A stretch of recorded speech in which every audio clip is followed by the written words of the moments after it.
Escuchemos ahora el Santoral del Día con el Padre Modesto Lule.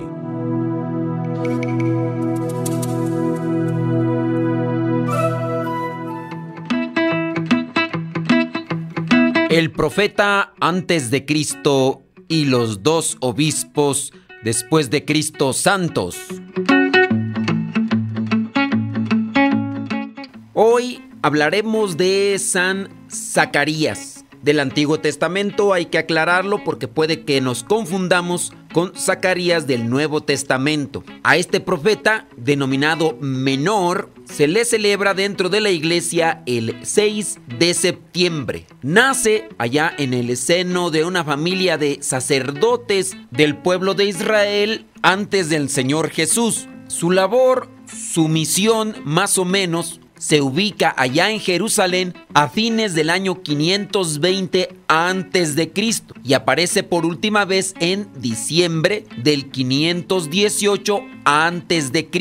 Podemos buscar su libro, Profeta Zacarías, en el Antiguo Testamento, y en el capítulo 1 del versículo 1 dice: en el 8º mes del 2º año de Darío, la palabra del Señor llegó al profeta Zacarías, hijo de Berequías, hijo de Iddo. En el libro de Esdras, capítulo 1, versículo 5, se señala lo siguiente: los profetas Ageo y Zacarías, hijo de Iddo, profetizaron para los judíos de Judá y de Jerusalén en nombre del Dios de Israel que estaba con ellos. Junto con el profeta Ageo, Zacarías es promotor de la reconstrucción del templo de Jerusalén. En el libro de Esdras, también del Antiguo Testamento, capítulo 6, versículo 14, dice: los ancianos de los judíos prosiguieron la reconstrucción y la obra avanzó rápidamente gracias al profeta Ageo y a Zacarías, hijo de Iddo. Lo edificaron y lo terminaron conforme a las órdenes del Dios de Israel y a las de Ciro y Darío.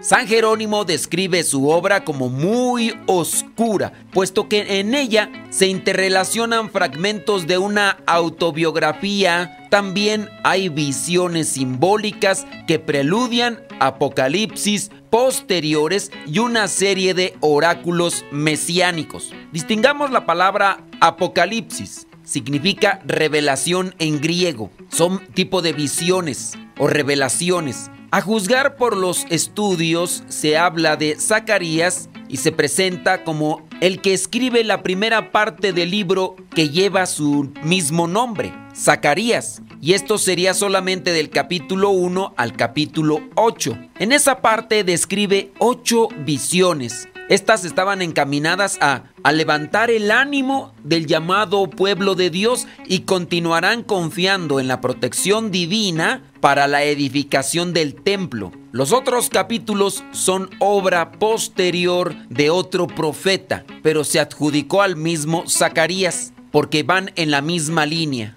Dato también importante: el libro del Apocalipsis en el Nuevo Testamento en realidad no es un libro para dar miedo, es un libro para dar esperanza y animar al pueblo de Dios. Respecto a la muerte de Zacarías, el Evangelio de Mateo capítulo 23 versículo 35 dice: al final recaerá sobre ustedes toda la sangre inocente que ha sido derramada sobre la tierra, desde la sangre del justo Abel, el que murió a manos de su hermano Caín, hasta la sangre de Zacarías, hijo de Baraquías, al que ustedes mataron ante el altar dentro del templo. San Zacarías ha sido incluido en el Santoral de la Iglesia Católica debido a su participación en el plan salvífico de Dios. Para tener una mejor referencia de lo que hizo este profeta, será conveniente que nos dediquemos a leer su libro. Y agregamos, a la misma fecha en la que se recuerda a San Zacarías, también se recuerdan a otros santos: Cleto y Donaciano. Estos fueron mártires del siglo V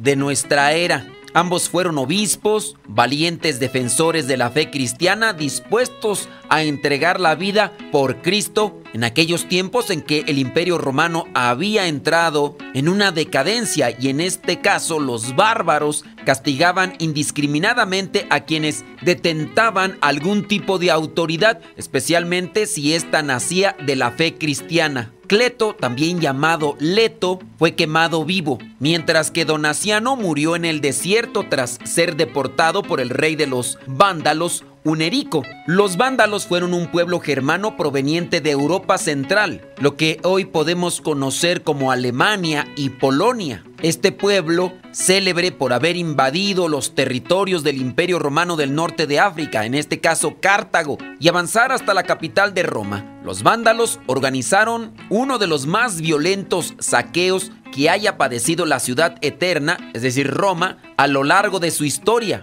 En el año 483, el obispo Eugenio y los sacerdotes de Cartago, ciudad que además estaba bajo el dominio de los vándalos. En ese momento, Eugenio y los sacerdotes habían sido llevados al palacio real y después conducidos a las afueras de la ciudad rumbo al desierto. Los sacerdotes, los clérigos, que es un sinónimo, que quisieron mantenerse dentro de las fronteras del reino, se establecieron en la parte sur, donde paulatinamente serían torturados y después masacrados. Hunerico evidenció cierta tolerancia hacia los católicos. Él había abrazado esta corriente del arrianismo años antes y consideraba a los católicos como herejes. Pero esta actitud no duraría mucho. En el año 484, el rey Hunerico ordenó tomar acciones en contra de los católicos. Así, todas las iglesias católicas de África Norte fueron clausuradas y sus bienes confiscados para ser entregados a la turba, a la gente. Ante tal injusticia, Donaciano y otros 4 obispos de la provincia de Birsa, África, reunieron a un grupo de cristianos y organizaron una protesta frente a las puertas de la ciudad capital. Y ahí el rey Hunerico, furioso por la revuelta, ordenó a sus soldados aplastar a los revoltosos. Donaciano y los 4 obispos fueron brutalmente golpeados y luego conducidos a la fuerza al desierto, donde quedaron abandonados para morir de hambre y sed en el desierto. San Cleto era obispo de Leptis Minor, ahora norte de África. San Cleto era considerado un hombre que era muy celoso de la fe y a la vez muy sabio. Se había ganado por eso la enemistad de Hunerico por su enérgica oposición al arrianismo. Fue encerrado en un calabozo hediondo del cual solo fue sacado al cabo de 2 meses para después ser quemado vivo. Solamente para agregar un poco y que se tenga conocimiento de lo que es el arrianismo. Era una enseñanza conectada con el cristianismo y se le decía arrianismo porque en este caso comenzó la idea, el pensamiento en un sacerdote de Alejandría de nombre Arrio. Este sacerdote decía que Cristo no era Dios eterno como el Padre, sino que solamente era una criatura, algo de lo que señalan también los testigos de Jehová, que el Señor Jesús no es Dios. En el arrianismo, Arrio decía que el Hijo fue creado por el Padre antes de los siglos, por lo que hubo un tiempo en que el Hijo no existía. También decía Arrio que Jesús era superior a los hombres, pero inferior al Padre y no de la misma sustancia divina, es decir, que no era de la misma esencia. Y así, con esta idea venida de un sacerdote que tenía mucha popularidad, la iglesia tuvo que hacer frente